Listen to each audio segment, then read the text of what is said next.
morning, women of faith. This morning it is my pleasure to present the story of Zora Neale Hurston.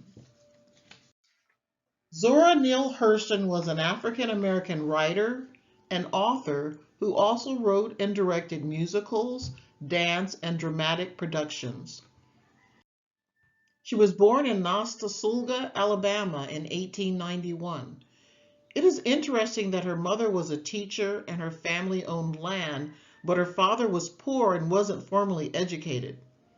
The mother's family did not want them to marry, but her mother went against her family's wishes and society's expectations and married him anyway. When Zora was a toddler, her family moved to Eatonville, Florida, which was the first incorporated and Black-owned town in the United States. Her father became a carpenter, preacher, and later the town mayor.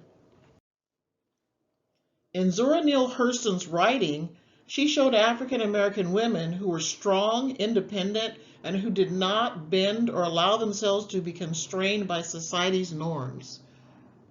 She was a high school graduate that received an AA degree in anthropology from Howard University.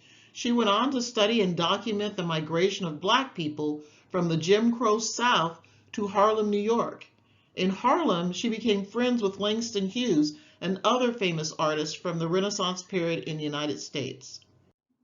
Controversy arose between Zora and other artists and advocates of her time because while they were fighting for integration and celebrated Ruby Bridges and Brown versus the Board of Education, which allowed Black children to go to school with whites, Zora Neale Hurston was fighting against integration and speaking out in support of segregation.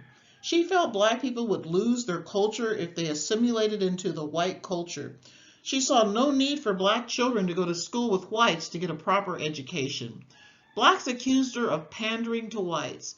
They attacked her use of Black slang and Black dialogue in her novels and plays and her use of the N-word.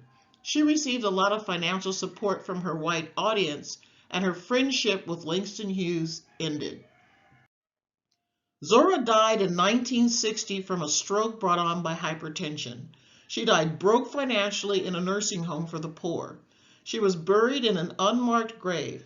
A Black professor, doing research, learned of this and had a headstone placed on her grave. A second African American woman professor included her book, Their Eyes Were Watching God, as a part of her students' reading list. Zora Neale Hurston became famous again as people began to applaud her work and her ability to capture the African American experience in the 1920s. Oprah Winfrey made the novel Their Eyes Were Watching God into a movie. We remember and salute Zora Neale Hurston today as a part of this Black History celebration because she showed us that African American women are allowed to have a different point of view, like any other sex, racial group, or nationality in this country.